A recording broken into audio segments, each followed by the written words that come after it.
my name is Jeremy and I have some exciting news.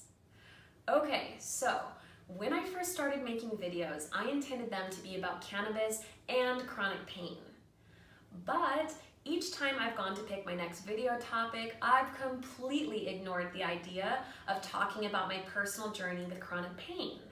Because, well, I'm being a chicken.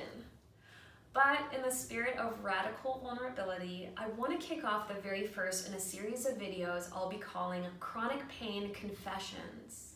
Chronic Pain Confessions will be a little corner of the world I've carved out where I get to candidly speak about what it's like living with chronic pain in a way that I rarely ever share with others. The intention is to raise awareness and reach others who might be feeling the same way and remind them that they are not suffering alone.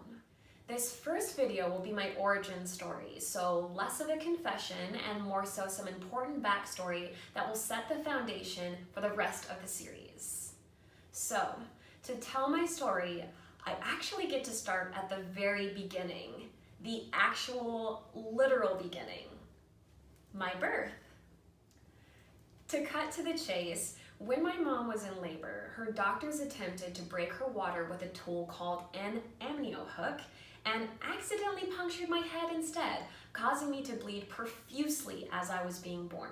So yeah, not the best possible entry into this world. Anyway, once out into the brave world, scalp still freshly oozing from my wound, yeah, seriously gross, it was noticed that my left hip and left foot were severely turned inwards. At 6 months old, my doctors attempted to correct it by putting a cast on my leg, redoing the cast every 2 weeks for about 2 months. At this time, I should also mention I was vomiting constantly for an unknown reason. My poor parents. When I was between 2 and 5 years old, it became fairly common for my limbs to suddenly lock or feel like they've slipped out of place somehow. I have memories of waking up screaming. Also, every time I ran, I would fall.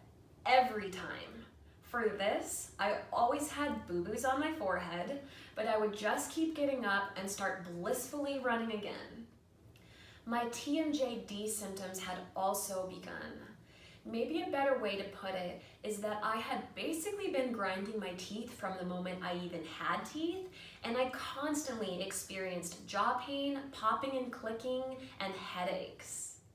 In the meantime, early on, my parents noticed how flexible and limber I was and repeatedly caught me tumbling around the house.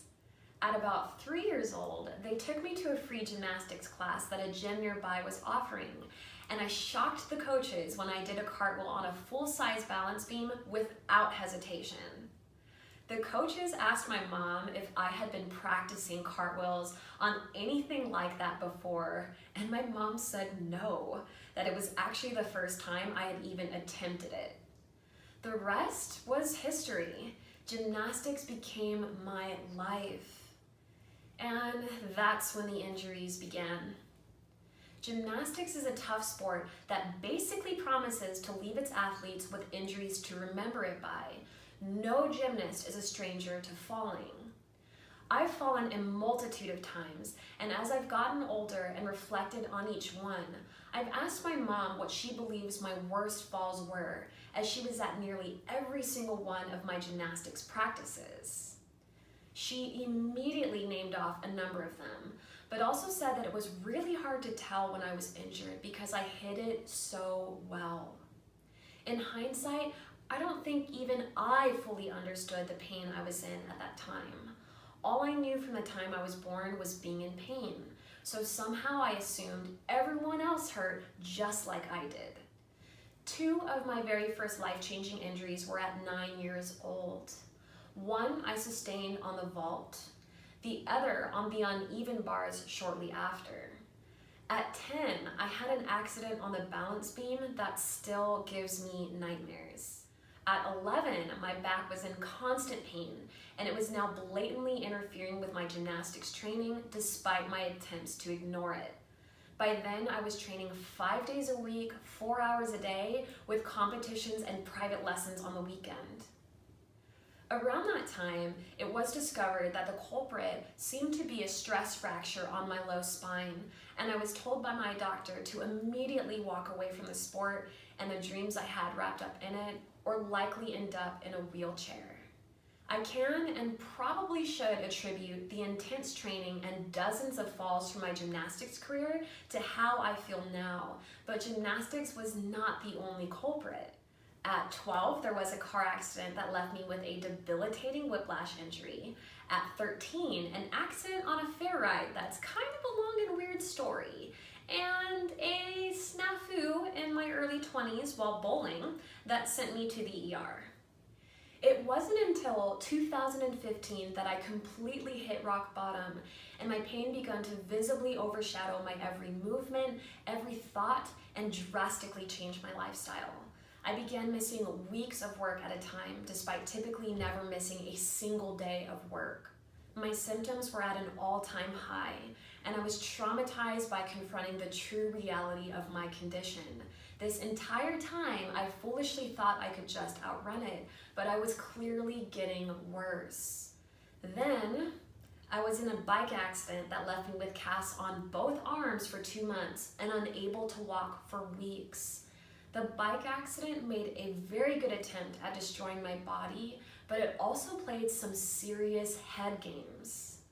It was the worst injury I had ever sustained in my life, yet even when I was resting, my typical chronic pain symptoms were still often worse than the pain radiating beneath my casts.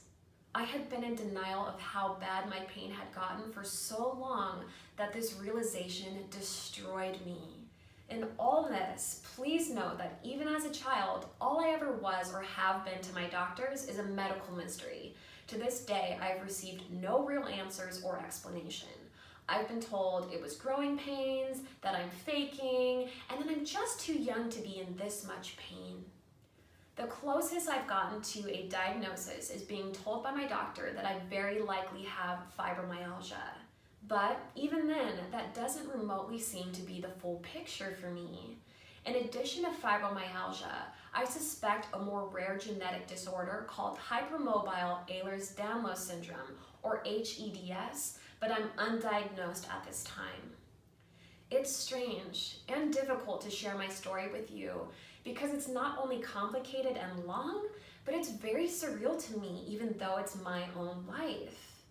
There's truly so much more that I look forward to sharing with you, but for now, I'll leave you to digest that bit of a whirlwind and save more details for future videos. Again, this was my introduction to my new series, Chronic Pain Confessions, and I'm very much looking forward to my first real chronic pain confession coming up soon.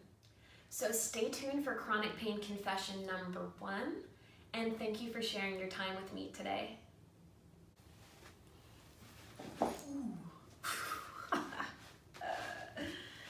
Start this video by falling over.